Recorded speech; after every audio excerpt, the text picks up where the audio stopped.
오늘부터 고린도 전서를 하게 됐죠. 신약으로 오니까 조금 마음이 좀 가벼우신가요? 음, 그 시간이 이렇게 먼 시간일수록 우리가 좀 접근하고 또 생각할 게 더 많아지는 것 같습니다. 그러나 고린도 전서가 우리에게는 가까운 것 같지만 그래도 2000년의 시간의 차이가 있다는 걸 좀 기억하시고 이야기에 좀 들어가 보도록 하겠습니다. 일단은 이 고린도는 어떤 곳인가 먼저 좀 살펴보도록 하겠습니다. 고린도는 당시에 그리스의 상업과 교통의 중심지였습니다. 그리고 거대한 항구 도시였습니다. 이걸 좀 기억하셔야 돼요. 상업과 교통의 중심지, 또 거대한 항구 도시였다. 그래서 여기에는 다양한 인종과 문화가 존재했습니다. 로마, 그리스, 유대인 등 다양한 배경을 가진 사람들이 모여 살았습니다. 이것은 교회 내에서도, 그러니까 고린도 교회 내에서도 다양한 가치관이 충돌하는 원인이 되기도 했죠. 그러니까 그 사회의 다양한 모습이 교회 안으로도 들어와 있었다는 것입니다. 또한 이 도시의 특징은 이 아프로디테, 사랑의 여신이라는 신전이 고린도 그 지역에 있었고요. 그래서 이제 거기에 이런 말들이 있습니다. 고린도 사람처럼 행동하다. 이런 이제 어떻게 관용구처럼. 제가 아는 사람이 있습니다. 어제도 제대로 하겠는데, 누구다. 응? 누구처럼 행동하다. 그러면 이제 그게 하나의 관용구거든요. 이렇게 행동한다고? 이런 말이 되죠. 우리 중에서도 제임스니까 이런 표현인 거죠. 그 사람의 특징을 이렇게 해놓은 건데, 이 고린도 사람처럼 행동하다라는 이 말이 어떤 의미냐면 음란하게 살다라는 뜻으로 그 사람들에게 통할 만큼 이 고린도 지역의 사람들의 특징은 도덕적으로 문란한 삶을 살았던 모습이 존재했습니다. 그러니까 그 지역이 굉장히 다문화적이고 또 어떻습니까? 그 사람들의 그 다양성이 존재한 만큼 또 거기에는 그런 성적 문화나 이런 것들도 좀 그렇게 무질서하고 이런 지역이었다는 것이죠. 그리고 그 도시에 발달했던 철학과 수사 이런 것들이 굉장히 발달했죠. 물론 우리가 헬라 문화 자체가 가지고 있는 것 중에 지적 호기심. 그런데 이 고린도 지역은 그런 것들이 굉장히 강했던 지역입니다. 그래서 지적 자부심이 굉장히 강해서 말재주와 지혜를 숭상했습니다. 그러니까 말주변이죠. 언어를 잘 사용하는 사람들에 대한 숭배 현상이 있었습니다. 이 상황이 그대로 교회로 들어옵니다. 그래서 말 잘하는 지도자를 기준으로 분파들이 나누게 되는 계기가 되죠. 고린도 교회가 왜 그렇게 분파가 많이 나눠졌을까 할 때 말을 잘하는 사람이 많았어요. 그러다 보니까 그런 사람들을 중심으로 사람들이 뭉치는 현상이 생긴 거죠. 그게 그냥 고린도 지역엔 자연스러웠어요. 이렇게 그런 배경들을 좀 여러분이 아시면 좋을 것 같습니다. 고린도 전서를 쓰게 된 계기가 무엇일까? 바울이 편지를 쓰게 된 결정적 이유는 두 가지 경로를 통해서 전달된 소식 때문이었습니다. 한 가지는 1장 11절에 나오는데요. 11절 한번 같이 읽어볼까요? 11절 시작. 나의 형제자매 여러분, 글로의 집사람이 여러분의 소식을 전해주어서 나는 여러분 가운데 분쟁이 있다는 것을 알게 되었습니다. 첫 번째 이야기는 글로의 집사람들이 바울에게 교회 내에 4개의 파벌이 생겼습니다. 바울파, 아볼로파, 게바파, 그리스도파. 이렇게 서로 이 네 개의 파별이 생겨가지고 서로 싸우고 있는 충격적 소식을 듣게 되었다는 것입니다. 이게 첫 번째 이유예요. 두 번째는 7장 1절도 이것도 가볼까요? 7장 1절 한번 찾아봅시다.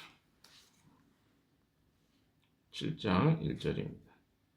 자, 읽어볼까요? 시작. 여러분이 저번의 문제를 네, 맞는데 고린도전서. 이거 제가 맞지 않나요? 7장 1절이요? 네, 제가 7장 7절을 보겠습니다. 네, 죄송해요. 자, 같이 읽어봅시다. 시작. 여러분이 저번의 문제를 두고 말하겠습니다. 남자는 여자를 가까이 하지 않는 것이 좋습니다. 예, 이 부분을 하게 된 이 이야기가 뭐냐면 교인들이 이제 바울에게 그 이야기를 물어본 거예요. 그래서 그걸 이야기한 거죠. 그래서 이 바울이 이야기하고 있는 그 내용 속에는 교인들이 바울에게 물어봤던 내용들에 대해서 그래서 이렇게 형제는 자매를 어떻게 하고 뭐 이런 이야기 나오는 거죠. 그래서 이런 것들을 궁금했기 때문에 바울에게 보냈던 서신들이 있었다는 거죠. 그래서 글로의 집안의 사람들이 보낸 이야기, 전해준 이야기, 그리고 교회가 바울에게 물어봤던 이야기들, 이런 것들을 바울이 잘 정리해서 이야기해 준 내용입니다. 예를 들어서 결혼과 독신의 관계는 뭐 해야 되냐, 우상에게 바친 재물의 문제는 어떻게 해야 되냐, 예배 때 여자의 복장, 또 성찬식의 문제는 어떻게 해야 되냐, 그리고 은사 사용은 어떻게 해야 되냐, 부활 신앙은 어떻게 해야 되냐, 뭐 이런 것들이 바울에게 물어봤던 것들 같아요. 그래서 바울이 또 이게 고린도전서를 기록했던 핵심적인 이유는 십자가의 지혜로 교회를 세워라. 그래서 바울은 이 고린도 교회에게 이 편지를 통해서 일단은 분열을 치유하고 싶었습니다. 각각 지도자들이 세워져서 그것으로 갈등이 있었기 때문에 그들의 교만을 버리고 예수 그리스도의 도를 따르는 것으로 돌아가서 고린도 교회 안에서 서로 하나가 될 것을 이야기하죠. 그 다음에 거룩함의 회복입니다. 세상 풍조를 따라 사는 삶이 근친상간이라든가 음행이라든가 그걸 방치하고 있는 교회를 향해서 너희 몸은 하나님의 성전이다, 이런 선포를 통해서 거룩한 삶을 강조하고 있습니다. 그 다음에 사랑의 우선순위죠. 은사에 대한 것도 다시 이야기합니다. 은사 자랑에 빠진 사람들에게 사랑장 13장이죠. 고린도전 13장을 통해서 모든 은사는 교회의 덕을 세우기 위해서 사용되어야 한다고 가르치고 있습니다. 이런 것들이 바울이 고린도 교회에 편지를 보내게 된 이유였다는 것이죠. 자, 이제 그러면 본격적으로 들어가 볼까요? 1절 다 같이 읽어보도록 하겠습니다. 시작. 하나님의 뜻으로 그리스도 예수의 나 바울과 형제. 바울은 자신과 고린도 교회를 향해서 자기가 어떤 부름을 받았는지를 이야기합니다. 하나님의 뜻으로 그리스도 예수의 사도로. 그러니까 그냥 자기가 권위를 내세우는 게 아니라 하나님의 뜻을 따라서 그리스도 예수의 사도로 부름 받은 바울이라고 이야기합니다. 그러니까 자기의 권위가 자신의 능력이 아니라 하나님의 선택에 의해서 왔다는 거. 이게 되게 중요하죠. 우리는 자꾸 외적 권위에 대한 것들을 많이 생각합니다. 외적 권위라는 건 뭡니까? 누군가가 나를 어떻게 불러주느냐, 내가 어떤 책임의 위치에 있느냐, 이렇게 많이 생각해요. 그러면 내가 당당해지고, 그렇지 못하면 내가 좀 쭈구리가 되는 경향이 있죠. 그러나 성경이 말하고 있는 이 바울이 이야기하는 것은 내적 부르심입니다. 하나님이 나를 어떻게 부르셨는지. 이게 굉장히 중요해요. 그래서 세상 안에서도 우리는 어떻습니까? 사람들이 나를 칭찬해주면 나는 괜찮은 사람이고, 사람들이 나를 별로 이렇게 인정해주지 않으면 나는 쭈구리가 되는 이런 사람이 아니에요. 우리는 그리스도가 우리를 구원해 주셨고 하나님이 우리를 하나님 백성이라고 칭해준 이 내적 부르심이 훨씬 더 중요해요. 그래서 내면적으로 강인한 사람들을 외부에 있는 사람들이 함부로 흔들지 못합니다. 바울의 그 당당함은요, 그리스도가 그를 사도로 불렀다는 이 사도 의식이 굉장히 강했습니다. 그래서 바울 서신의 대부분이 다 뭐냐면 자기가 어떤 부름을 받은 사람인가라는 내용들을 쭉 기억합니다. 근데 너희들이 나를 사도로 칭해줬기 때문에 이렇게 말하지 않아요. 뭐라고 합니까? 하나님의 뜻으로 그리스도 예수의 사도로 부르심을 받은 나 바울과 형제 소스데네는 이렇게 표현하고 있죠. 이게 되게 중요합니다. 여러분, 바울의 권위는 누구에게서 왔습니까? 하나님께 왔어요. 그러면 흔들림이 없는 거죠. 그러니까 누가 나에게 어떤 인정함을 요구해서 우리가 괜찮은 존재가 되는 게 아니라 하나님의 내적 부르심 속에 우리가 건강한 존재가 될 수 있다. 이게 우리의 자존감의 근거라는 것을 기억해야 됩니다. 이것을 여러분이 계속해서 되짚고 하잖아요. 그럼 우리가 그게 자신감이 생겨요. 근데 자꾸 그렇지 못하는 사람들은 외적 요소로 인해서 자기가 괜찮아진다고 믿기 때문에 그래요. 알고 있기 때문에 그래요. 그렇지 않습니다. 우리는. 자, 2절 같이 읽어볼까요? 시작. 고린도에 있는 하나님 교회에 이 편지를 씁니다. 그리스도 예수 안에서 거룩하여지고 성도로 부르심을 받은 여러분에게 문안드립니다. 또 각처에서 우리 주 예수 그리스도의 이름을 부르는 아울러 문안드립니다. 예수 그리스도는 이 사람들의 주님이시며 우리의 주님이십니다. 이게 무엇입니까? 교회의 특정이죠. 그리스도 예수 안에서 거룩하여지고 성도라 부르심을 받은 자들이다. 우리는 어떤 자들이다? 교회는 그리스도 안에서 거룩해지고 성도라고 부르심을 받은 자들이다. 교회는 건물이 아니죠. 사람입니다. 우리가 교회라고 일상적으로 교회라고 지칭하는 건 딱 예배당이죠. 모이는 장소예요. 그건 너무 좋죠. 그러나 그 장소가 거룩한 건 아니죠. 이해 잘 되시죠? 교회는 건물이 아닌 사람입니다. 우리가 거룩해서 성도가 아니라 거룩하신 주님이 우리를 부르셨기 때문에 성도예요. 자꾸 자기가 너무 깨끗한 사람인 것처럼 그래서 자꾸 자기를 증명하려고 하지 마십시오. 우리는 거룩해서 하나님 부르신 게 아니라 하나님 불러주셨기 때문에 우리가 거룩한 자가 된 거예요. 자, 그래서 바울이 이야기하는 것들 보십시오. 각처에서 2절 보시면 우리 주 예수 그리스도의 이름을 부르는 모든 이들에게도 아울러 바울은 이 고린도에 있는 사람들뿐만 아니라 각처에서 그렇죠? 그리스도의 이름을 부르는 이게 교회예요. 고린도 교회만이 아니라 모든 믿는 자와 연결된 우주적 교회에 대한 의식을 갖고 있습니다. 그러니까 여러분 우리가 더불어 이은교회지만 우리가 우리로만 존재하는 게 아니라 예수 그리스도를 주로 고백하는 사람들과 함께 연결되어 있는 사람들이라는 걸 기억하시고 그게 건강한 교회입니다. 우리 교회만 독립적으로 뭐 잘하면 되고 다른 교회가 어려운데 그걸 이렇게 뭐라 그러죠? 돌보지도 않고 생각하지도 않고 이게 교회가 아니라 그걸 함께 기억하는 것이 바로 바울이 생각했던 교회의 관이었습니다. 3절도 읽어봅시다. 시작. 하나님 우리 아버지와 주 예수 그리스도께서 내려주시는 은혜와 평화가 여러분에게 있기를 빕니다. 네, 우리에게 축복은요. 하나님 아버지와 성부죠. 주 예수 그리스도께 내려주신 은혜와 평화. 이게 우리에게 함께 있어야 돼요. 그게 안정된 우리의 삶입니다. 이걸 잃어버리시면 안 되는 거죠. 뭐가? 하나님과 성부 하나님과 성자 그리스도께서 내려주시는 은혜와 그러니까 우리에게는 은혜가 필요합니다. 또 그 은혜뿐만 아니라 그 은혜와 더불어서 그리스도가 우리에게 주시는 평화가 필요하죠. 그게 우리의 축복이죠. 그리스도 안에 있으면요 흔들릴 게 별로 없어요. 뭐 전쟁이 일어나고 뭐 수많은 일들이 있지만 이걸로 우리가 외적 요인으로 흔들리지 않습니다. 왜? 그리스도가 이미 이런 부분들을 다 말씀해 주셨어요.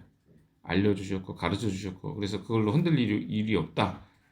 이렇게 이야기합니다. 4절 볼까요?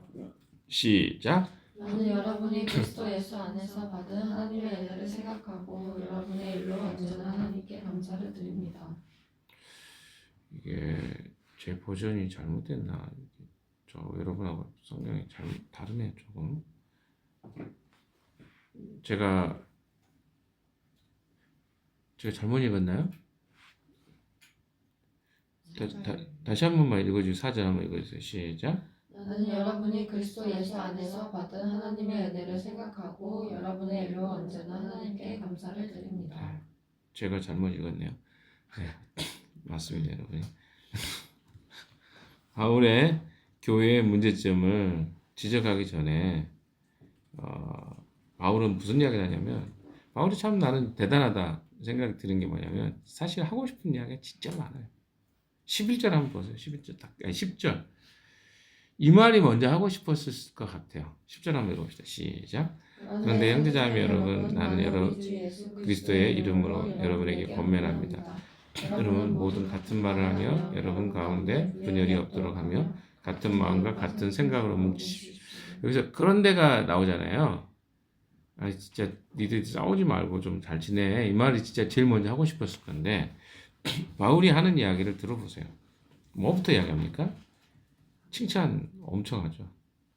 꼭 칭찬을 해야 한다 그 말이 아니에요. 바울이 그들의 문제가 있음에도 불구하고 긍정적인 것을 먼저 봐주는 거예요. 나는 여러분이 그리스도 예수 안에서 받은 하나님의 은혜를 생각하고 여러분의 일로 언제나 하나님께 감사를 드려요. 나는 정말 하나님 안에서 여러분들 너무 감사하게 생각한다. 문제가 있는 건 알지만 이런 것 같죠. 보통 우리가 문제가 있으면 문제에 집착하는 경향이 있습니다. 근데 바울은 그들의 문제가 분명히 있어요. 심각하게 있어요. 막 성적 문제며 교회 안에 뭐 어떤 타락한 문제며 이런 것이 있음에도 불구하고 그가 생각하는 것 중에는 그들의 장점을 그들이 가지고 있는 그 은혜를 먼저 하나님 앞에 생각합니다. 여러분의 일로 언제나 하나님께 감사합니다. 5절도 읽어봅시다. 시작. 여러분은 그리스도 안에서 모든 면에 풍족하게 되었습니다. 곧 온갖 언변과 온갖 지식이 늘었습니다. 자, 바울은 단점을 지적하기 전에 그런 그들의 문제를 지적하기 전에 그들의 장점 중에 하나가 뭐라고 했어요? 예, 말 잘하는 거. 니들 진짜 말 잘한다. 이렇게 표현하고 있어요. 모든 면에서 풍족인데 그 중에 언변과 지식이 대단하다. 풍성하다. 너희들이 하나님 이거 다 하나님 주신 거 아니? 이런 거예요. 하나님 너희들이 이거 주시고 넌 너무 대단하다. 이런 이야기를 하는 것이죠. 인정하는 것이죠. 6절도 읽을까요? 시작. 그리스도에 관한 증언이 여러분 가운데서 이렇게도 튼튼하게 자리 잡았습니다. 그렇죠. 복음이 그들 삶 속에 이미 뿌리 내렸음을 인정합니다. 야, 너희들 예수 그리스도의 증거가 확고하다. 너희들의 그 지식이 확정돼서 너희 안에 정말 잘 자라고 있다. 이런 이야기를 합니다. 7절로 볼까요? 시작. 그래야 여러분은 어떠한 은사에도 부족한 것이 없으며 우리 주 예수 그리스도의 나타나심을 기다리고 있습니다. 이것도 바울이 봤을 때는 장점, 그들의 특징이었습니다. 그들은 영적인 선물을 이미 충분히 받았어요. 은사 과다 상태입니다. 아마 은사가 가장 많은 교회 중에 하나가 고린도 교회였습니다. 우리 교회는 막 은사가 그렇게 눈에 보이는 은사가 많지 않은 것 같아요. 근데 이들은 영적 은사가 엄청났습니다. 방언하는 사람, 방언 통역하는 사람, 환상을 보는 사람, 예언을 하는 사람, 병 고치는 사람, 이런 사람들이 막 수두룩했어요. 이게 고린도 교회. 고린도 교회가 뭐 그렇게 큰 교회 아니에요. 그런데 그 교회가 여러분 우리 교회에 막 은사하는 사람, 뭐 예언하는 사람이 막 있고 교회 3-40명밖에 안 되는데 거기 안에서 이리 와봐. 내가 오늘 환상을 봤어. 하나님 이렇게 말하셔. 저쪽에서는 갑자기 누가 아니야 나는 이런 환상을 봤어. 그래서 거기에 파가 이렇게 파벌이 한 4파벌 나눠졌다고 생각해 보세요. 끔찍하지 않겠어요? 가정교회별로 파벌이 나눠져 있다고 생각해 보세요. 와우, 서로 힘들겠죠. 자, 7절. 자, 시작. 그리하여 여러분은 이미 어떠한 은사에도 부족한 것이 없으며 우리 주 예수 그리스도의 나타나심을 기다리고 있습니다. 예, 이미 충분히 받았고 문제는 은사가 없어서가 아니라 은사를 잘못 사용해서 발생한 것들임을 암시합니다. 은사가 부족함이 없다는 거죠. 어떠한 은사에도 부족한 것이 없습니다. 이게 이제 그 하나의 뉘앙스를 남겨놓죠. 그래서 예수 그리스도의 나타나심을 사모하기까지 해요. 심지어 예수님 다시 오실 것에 대해서도 그들은 정확하게 이해했어요. 너무 잘하고 있다. 근데 너무 은사가 너무 많아. 오히려 이런 어떤 측면이 있다는 걸 보여줍니다. 8절 9절 같이 볼까요? 시작. 우리 주 예수 그리스도께서 나타나신 날에 여러분이 흠잡을 없는 사람으로 살 수 있도록 주님께서 여러분을 끝까지 튼튼히 세워주실 것입니다. 하나님은 신실하신 분이십니다. 하나님께서 여러분을 부르셔서 그 아들 우리 주 예수 그리스도의 친교를 가지고 하여 주셨습니다. 친교를 가지게 하여 주셨습니다. 8절 9절의 이야기 뭡니까? 설교의 결론입니다. 1장에. 성도들이 붙잡아야 할 가장 강력한 약속이죠. 주님의 책임이죠. 우리 주 예수 그리스도의 날에 책망할 것이 없는 자로 끝까지 견고하게 하시리라. 이게 지금 중요합니다. 흠잡을 데 없는 사람으로 설 수 있도록 주님께서 여러분을 끝까지 든든하게, 그러니까 주님이 여러분을 그렇게 붙잡아 주실 것입니다. 이게 바울의 메시지예요. 그러니까 우리 스스로 우리를 지키는 게 아니라 주님이 우리를 붙들어 주셔야 우리는 온전한 자가 된다는 것이죠. 또 9절에는 뭐라고 하나님은